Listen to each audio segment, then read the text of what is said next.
మళ్ళీ ఈ నెల 15వ తారీఖున జిల్లా కేంద్రాలలో కూడా ఇదే రకమైన ర్యాలీలు నిర్వహిస్తూ ప్రజల్లో అవగాహన అవేర్నెస్ క్రియేట్ చేస్తూ ఇక్కడ నుంచి జిల్లా కేంద్రాల నుంచి ఏకంగా ఈ బండ్లు మన దగ్గరికి వచ్చే కార్యక్రమానికి శ్రీకారం చుట్టడం జరిగింది.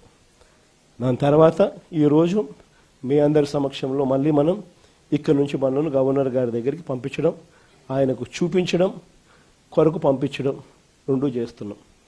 గవర్నర్ గారికి ఒక్కసారి పత్రాలన్నీ చూపించిన తర్వాత, ఆయనకు చెప్పిన తర్వాత, చూపించిన తర్వాత ఈ పత్రాలన్నీ కూడా కోర్టు ద్వారాలు కూడా తడతాయి.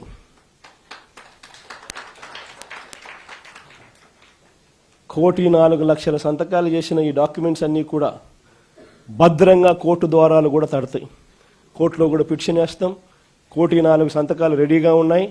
మీరు ఎప్పుడు అడిగితే అప్పుడు అఫిడవిట్లు మీకు చూపించేదానికి బండ్లన్నీ రెడీగా వచ్చి మీకు చూపిస్తాయని చెప్పి కూడా కోర్టులో కూడా అఫిడవిట్ కూడా వేయడం కూడా జరుగుతుంది.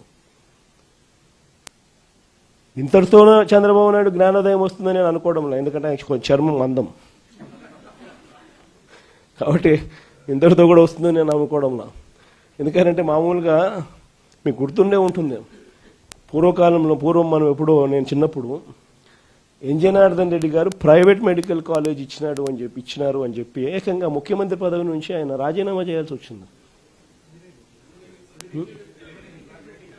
ప్రైవేట్ మెడికల్ కాలేజ్ ఇచ్చినారని రాజీనామా చేయాల్సి వచ్చింది. నాకు అప్పుడు నేను చాలా చిన్నపిల్లోని.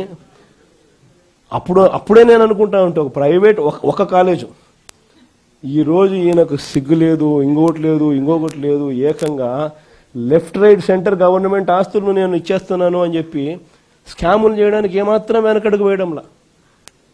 ఇచ్చేసే కార్యక్రమం చెనిక్కాయలకు బెల్లాలకు ఇచ్చేయడమే కాకుండా స్కాముల్లో ఇంకా అన్నిటికన్నా దారుణమైన స్కామ్ ఏమిటో తెలుసా?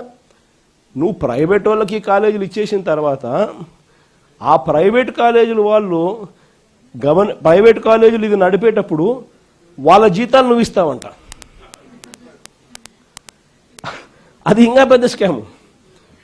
నువ్వు ప్రైవేట్ వానికి ఇచ్చేసిన తర్వాత ఆ private college, private teaching hospital వాళ్ళు నడిపేటప్పుడు వాళ్ళ జీతాలు గవర్నమెంట్ ఇస్తుందంట. అంటే నెలకు ఒక్కొక్క కాలేజీలో కనీసం 5 కోట్ల జీతం మినిమం. అంటే నెలకు సంవత్సరానికి ఒక్కొక్క కాలేజీకి 60 కోట్లు, 2 ఏళ్ల పాటు కనీసం అంటే